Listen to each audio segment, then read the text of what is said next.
Well, this goes back to what we were discussing before about sort of people seeing what they wanted to see. And I think that a lot of Western observers, especially given the crisis in Europe that was already starting, a lot of Western observers were overjoyed at first at this image of large numbers of Ukrainians demonstrating in favor of Europe and against Putin, against Russia, against Russian influence. This was Yanukovych's close ties with Putin and his seemingly being under the thumb of Putin and making these decisions. Yes, absolutely. And that, that it seemed that the demonstrators sort of wanted a democratic country that was closer to the European Union rather than a sort of authoritarian country that was almost a vassal state almost of Russia. And so this was seen again, I think, as sort of a last gasp of this inevitable movement towards liberal democracy, right? It was seen as a sort of late confirmation of the validity of the project of sort of the European Union and also of the move towards democratization. And, there were certainly very many protesters on Maidan who, wanted to move towards European standards, who wanted a more democratic country. But there were many other currents on Maidan also. There were many different sort of types of protesters. And of course, one type that ended up getting a huge amount of press in Russia because it was a great propaganda tool for Russia, but relatively little, especially in the beginning, in the US was the sort of far-right nationalist movement in Ukraine. And again, this was a very small number of people proportionally. But as we have seen so many times in the past century and a half, a relatively small group of radical armed protesters or militia members or what have you can exert a disproportionately strong effect on political events. And it has become fairly clear, although things are still pretty murky, that far-right protesters did play a role in escalating the Maidan protests into the violence that we saw as the protests continued.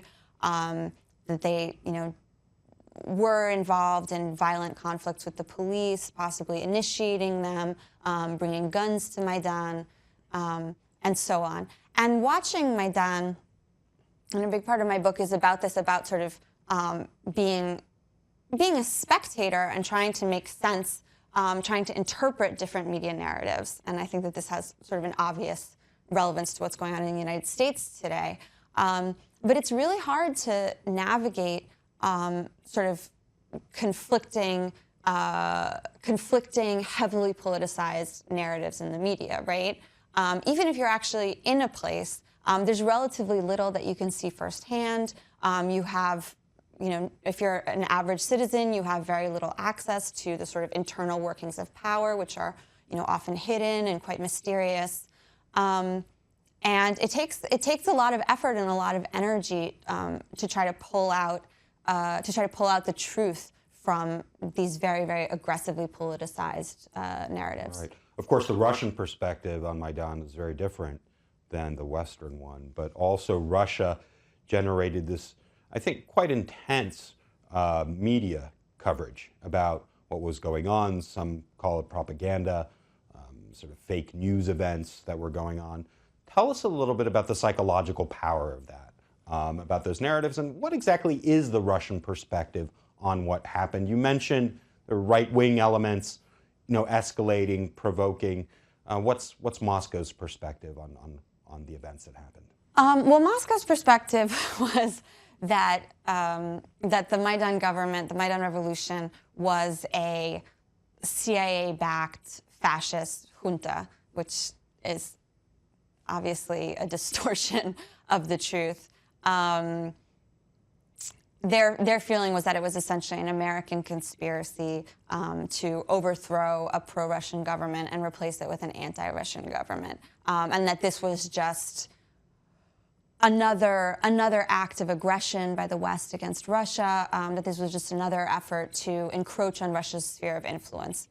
And Russia was very angry and fought back both with sort of intense fake news, which helped to sort of foment the rise of separatism in eastern Ukraine, of course, and also to generate popular support for Russia's annexation of Crimea, which happened just a couple of months after Maidan, by really persuading people who were reliant on Russian news, and there were a lot of those people in Ukraine, especially in Crimea and especially in eastern Ukraine, that the new Kiev government was out to kill everyone who spoke Russian, that they were fascist, that they were all neo-Nazis, and so on. And these things were just false. They were patently false. But they created a lot of fear. They had a real political effect.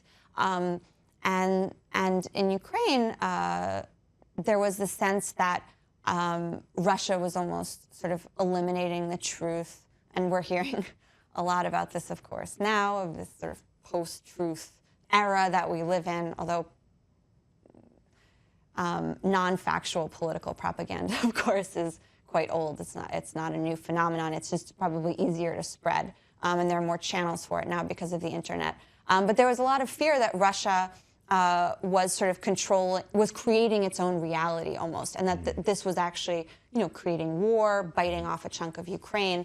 But Ukraine responded in part by generating its own propaganda, and by being really unwilling to ever concede to any criticisms especially of the war effort, once they started having a war with separatists.